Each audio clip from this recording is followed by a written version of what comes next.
एक तरफ कॉन्स्टिट्यूशन कहता है you have the right that state simply can not take away.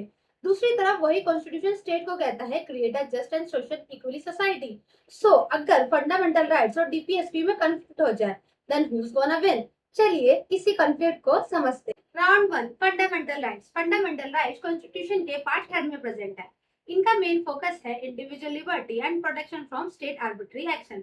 For example freedom of speech, expression, religion and personal liberty. इनकी खास बात यह है कि ये कोर्ट में इन्फोर्सिएबल है। Round to, DPSP. डीपीएसपी यानी directive principle of state policy. ये कॉन्स्टिट्यूशन के पार्ट 4 में प्रेजेंट है। इनका फोकस इंडिविजुअल लिबर्टी से थोड़ा ब्रॉडर है। Social economic justice, social welfare and equal opportunity को क्रिएट करना। ये फंडामेंटल राइट की तरह कोर्ट में इन्फोर्सिएबल नहीं है। अब यहीं से कंफ्लिक्ट स्टार्ट हुआ। अगर government social and economic reform के लिए कोई नया लॉ लाए और वो फंडामेंटल राइट से क्लैश कर जाए तो क्या गवर्नमेंट का सोशल इकोनॉमिक गोल जीतेगा या फिर individual right.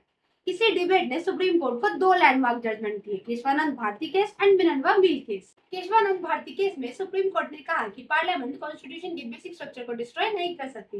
And Minerva wheel case में सुप्रीम कोर्ट ने क्रूशियल आइडिया पे एम्फेसिस दिया।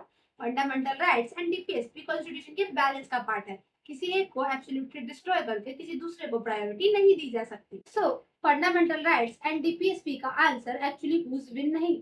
The constitution wants balance. Social justice के बिना इंडिविजुअल लिबर्टी इनकम्प्लीट है एंड लिबर्टी के बिना जस्टिस इनकम्प्लीट है। और यही है कॉन्स्टिट्यूशन का रियल जीनियस। तो अगर ऐसे ही यूपीएससी कंसेप्ट को इंटरेस्टिंगली समझना अच्छा लगता है तो फॉलो मी एंड मिलते हैं नेक्स्ट रील में। तब तक के लिए